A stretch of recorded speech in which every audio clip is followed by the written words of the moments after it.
கள்ளிப்பட்டி கிராமத்துல மழை பெய்ய ஆரம்பிச்சா அங்க உள்ள மக்கள் ஒரே விஷயத்தை தான் நினைப்பாங்க, சூடான இறால் பஜ்ஜி. ஆனா அந்த வாசனைக்கு பின்னாடி ஒரு குடும்பத்தோட பசி, ஒரு அம்மாவின் கண்ணீர் மறைந்திருக்கு. இது ஒரு சாதாரண கதை இல்ல, ஒரு குடும்பத்தோட போராட்டம், ஒரு மாற்றத்துக்கான நேரம். இந்த கதை நடந்தது ஒரு மழை நாள்ல. அந்த மழை நாள்ல தான் கள்ளிப்பட்டி கிராமத்துல இருக்கும் ஒரு சின்ன குடிசை வீட்ல வழக்கம் போல அந்த நாளும் அந்த வீட்டில் பசிதான் முதலில் விழித்தது. அங்க 2 குழந்தைகள் இருந்தார்கள், கார்த்திக், கீர்த்திகா. 2 பேரும் வாசல்ல நின்றுகிட்டு அந்த வாசனை எங்கிருந்து வருதுன்னு தேடிக்கிட்டு இருந்தாங்க. அப்போ கார்த்திக் அக்காவை பார்த்து, அக்கா, இந்த அற்புதமான வாசனை எங்கிருந்து வருது? அங்க பாருடா, யாரோ இறால் பஜ்ஜி வறுக்குறாங்க, அதனாலதான் வாசனை தூக்குது. அந்த வார்த்தையை கேட்ட உடனே கார்த்திக் முகம் மாறி வீட்டுக்குள்ள இருக்கிற தன்னோட அம்மா மாலதிய கூப்பிட்டு இப்படி சொன்னான். அம்மா, எனக்கு சூடா இறால் பஜ்ஜி சாப்பிடணும் போல இருக்கு, எனக்கு செஞ்சு கொடுக்குறீங்களா? அந்த ஒரு கேள்வி அந்த வீட்டோட ஒட்டுமொத்த அமைதிய உடைச்சுது. அந்த நேரத்துல அந்த வீட்டுக்குள்ள இது எல்லாம் கேட்டுட்டு இருந்த மாலதி ஒரு நிமிஷம் பேசாம அமைதியா நின்னுட்டு அப்புறம் மெதுவா கார்த்திக் கிட்ட இப்படி சொன்னான். கண்ணா, வீட்ல சாதம் கூட இல்ல, என்ன மன்னிச்சிடுப்பா. அவ இப்படி சொன்னதும் அந்த வீடு முழுக்க ஒரு நிமிஷம் அமைதி ஆயிடுச்சு. அப்போ கீர்த்தி ஓடி வந்து மாலதிய கட்டி பிடிச்சிட்டு, அம்மா, நீங்க அழாதீங்க, சாப்பாடு இல்லனாலும் பரவாயில்ல, நீங்க மட்டும் அழாதீங்கம்மா அப்படின்னு ஆறுதல் சொல்லினா. சில நேரம் கழித்து கதவு வாசலில இருந்து, மாலதி வெளியே வான்னு ஒரு சத்தம் கேட்டது. மாலதி வெளியே வந்தா. அங்க ரேவதி நின்னுட்டு இருந்தாங்க. அந்த கிராமத்திலேயே வசதியா வாழ்றவங்க, எப்பவும் உதவி செய்யற நல்ல மனசு கொண்டவங்க. அவங்க கொண்டு வந்த பைய மாலதி கிட்ட கொடுத்து இப்படி சொன்னா. மாலதி, இந்தா இதுல கொஞ்சம் இறால் இருக்கு, எடுத்துக்கோ. எதுக்குக்கா? இதெல்லாம் எனக்கு வேண்டாம். பரவாயில்ல, வாங்கிக்கோ. ஏதோ என்னால முடிஞ்ச ஒரு சின்ன உதவி. அப்புறம் உன்கிட்ட ஒன்னு சொல்லணும். பேசாம நீ எங்க வீட்ல வந்து வேலை செய், நான் உனக்கு சம்பளம் நல்லா போட்டு கொடுக்கறேன், உன்னோட கஷ்டமாச்சும் கொஞ்சம் குறையும் அப்படின்னு அறிவுரை கொடுத்தாங்க. மாலதி உள்ள வந்த உடனே மாமியார் சீதா இப்படி கேட்டாங்க. யார் அது மருமகளே? அதுவா, அத பக்கத்து வீட்டு ரேவதி அக்கா, அவங்க கொஞ்சம் இறல் கொடுத்தாங்க. அப்போ இத கேட்ட கார்த்திக் மாலதி கிட்ட இப்படி கேட்டான். அம்மா, இத வச்சு பஜ்ஜி சுட்டு தரீங்களா? கேட்டான். மாலதி உடனே போய் அடுப்பை ஏற்றி இறால சுத்தம் பண்ண ஆரம்பிச்சாள். இன்று என் குழந்தைகள் வயிறார நல்லா சாப்பிடணும்னு நினைச்சுக்கிட்டே செய்ய ஆரம்பிச்சாங்க. அப்போ மாமியார் அங்க வந்து இறால பார்த்துட்டு, மருமகளே, இந்த இறால் கொஞ்சம் நல்லா இல்லாத மாதிரி தெரியுதுமா. ஆமா அத்தை, நான் நல்லா இருக்கிறத மட்டும் கிளீன் பண்ணிட்டு சமைக்கிறேன். அந்த நேரத்துல கதவு சத்தமா திறந்து, என்ன சமைக்கிற? அடடா, பஜ்ஜியா, எனக்கு கொடுன்னு ஒரு குரல் கேட்டுச்சு.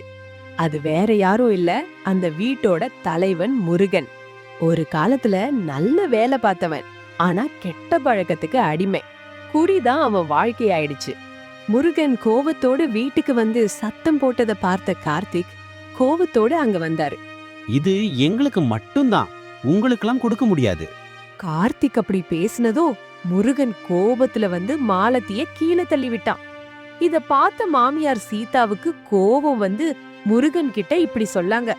முருகா, இங்கிருந்து வெளிய போயிடு. நீ எல்லாம் என் புள்ளன்னு சொல்லிக்க எனக்கு வெக்கமா இருக்குடா. எங்களுக்கு இனிமே நீ தேவையில்லை, வெளிய போ. அதுக்கப்புறம் முருகன் வெளியே போயிட்டான். மழை அதிகமா பெய்ய ஆரம்பிச்சுது. சில நேரத்துக்கு பிறகு ஒரு விபத்து நடந்தது. முருகன் மழையில நனைஞ்சுக்கிட்டே சாலையோரம் தடுமாறி நடந்தான். குடிமயக்கத்துல அவனுக்கு எதுவும் தெளிவா தெரியல. முருகன் சாலையை கடக்க முயற்சி பண்ணும்போது ஒரு லாரி வேகமா வந்து அவன் மேல மோதிருந்துச்சு. அந்த இடத்துலயே அவன் உயிர் போயிடுச்சு. அடுத்த நாள் அந்த செய்தி கிராமம் முழுக்க பரவியது. அந்த ஒரு சம்பவம் அந்த குடும்பத்தோட வாழ்க்கையவே மாத்திருச்சு. அடுத்த நாள் காலை வழக்கம் போல இல்லாம அந்த வீட்டில் ஒரு புதிய எண்ணம் உதித்தது. கார்த்திக் வயிற்று பிடிச்சுக்கிட்டு அம்மா எனக்கு பசிக்குது. அந்த குரல் கேட்டதும் மாலதி மனசு உடைந்து போன மாதிரியானது. அப்போ கீர்த்தி எதையோ யோசிச்சுட்டு அம்மாவை பார்த்து இப்படி கேட்டா. அம்மா, நம்மளே இந்த இறால் பஜ்ஜிய சுட்டு விற்கலாமா என்று கேட்டாள். அந்த ஒரு கேள்வி ஒரு யோசனையா இல்ல, அந்த குடும்பத்துக்கு ஒரு புதிய வழியா மாறுச்சு. மாலதி குழப்பத்தோட நம்ம போய் எப்படிமா? மருமகளே, முயற்சி பண்ணாமல் எதுவும் கிடைக்காது. இதுதான் நம்ம வழி. நம்பிக்கையோடு ஆரம்பிக்கலாம், வா.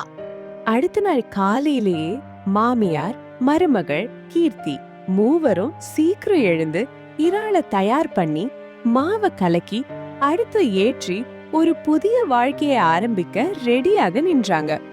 அவங்க வீட்டு முன்னாடி இருக்கிற ஒரு மரத்துக்கடியில ஒரு சின்ன தள்ளுவண்டி வச்சு பக்கத்துல ஒரு பெரிய போர்டுல ஹாட் இறால் பஜ்ஜின்னு எழுதி வச்சிருந்தாங்க. அப்போ மழை மெதுவா பெய்ய ஆரம்பிச்சது. அவங்க சாலையோரம் நின்று, வாங்க வாங்க, சூடான இறால் பஜ்ஜி, இந்த கிளைமேட்டுக்கு இத சாப்பிட்டா இன்னொரு பிளேட் வாங்கி சாப்பிடுவீங்கன்னு மக்களை கூப்பிட்டாங்க. முதல்ல யாரும் வரல. மாலதி கவலையா இப்படி சொன்னான். இது சரியா வருமா அத்தை? அமைதியா காத்திரு மருமகளே, நமக்கான நேரம் கண்டிப்பா வரும். நம்ம உழைப்பு வீணாகாது அப்படின்னு சொன்னாங்க. சில நேரத்துக்கு பிறகு ஒரு கஸ்டமர் அவங்க கடைக்கு வந்து எனக்கு ஒரு பிளேட் இறால் பஜ்ஜி சுட சுட கொடுங்க. அவன் ஒரு வாய் சாப்பிட்டதும், வாவ், இந்த இறால் பஜ்ஜி ரொம்ப நல்லா இருக்கு. இந்த மழைக்கு நீங்க சொன்ன மாதிரி இன்னும் சாப்பிடலான்னு தோணுது. அப்படின்னு சந்தோஷமா சொன்னான். அந்த ஒரு வார்த்தை அவர்களோட முதல் வெற்றியாக மாறியது. நேரம் போக போக மழை அதிகமா பெய்ய ஆரம்பித்தது.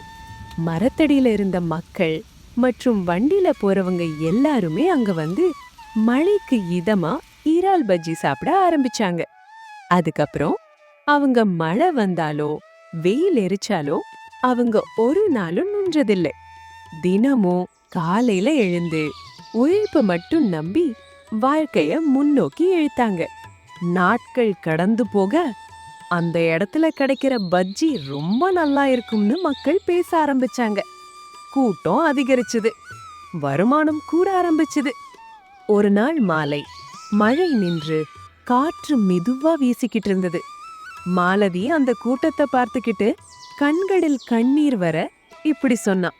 அம்மா, நம்ம வாழ்க்கை எப்படி மாறி போச்சுன்னு பாத்தீங்களா? என்னால நம்பவே முடியல. அப்படின்னு சொல்லும்போது மாலதி சந்தோஷத்தின் உச்சத்துல இருந்தா. ஆனா மனசுக்குள்ள பல நாள் பசியோட வந்த வலி கொஞ்சம் கொஞ்சமா குறைய ஆரம்பிச்சது. சீதா அவளை பார்த்துக்கிட்டு சில நிமிஷம் எதுவும் பேசாம நின்றாங்க. அப்புறம் மெதுவா கிட்ட வந்து இப்படி சொன்னாங்க. இந்தம்மா, மருமகளே, நம்ம கண்ணீருக்கு இப்ப அர்த்தம் கிடைச்சிருக்கு. எதுவும் கஷ்டப்படாம கிடைக்காது. நம்ம வாழ்க்கையில தோல்விங்கிறது தற்காலிகம் மட்டுமே. ஆனா தொடர்ந்து முயற்சி செஞ்சா மட்டும்தான் வெற்றி கிடைக்கும். என்ன புரிஞ்சுதா? அந்த நேரத்துல மாமியாரும் மருமகளும் ஒரே இடத்துல நின்னு மழையில நனைஞ்சா அந்த நாளை நினைச்சுக்கிட்டே மகிழ்ச்சியா இன்றைய வெற்றிய அமைதியா உணர்ந்தாங்க. இந்த ஸ்டோரியில இருந்து நம்ம கத்துக்கிட்டது, பசி கற்றுக் கொடுக்கும், கஷ்டம் மாற்றும், உழைப்பு உயர்த்தும். ஒரு நாள் உங்க கஷ்டமும் உங்க வெற்றியாக மாறும். இந்த வீடியோ உங்களுக்கு பிடிச்சிருந்தா மறக்காம லைக் பண்ணி விடி டைரிஸ் சேனலை சப்ஸ்கிரைப் பண்ணிருங்க. பாய்.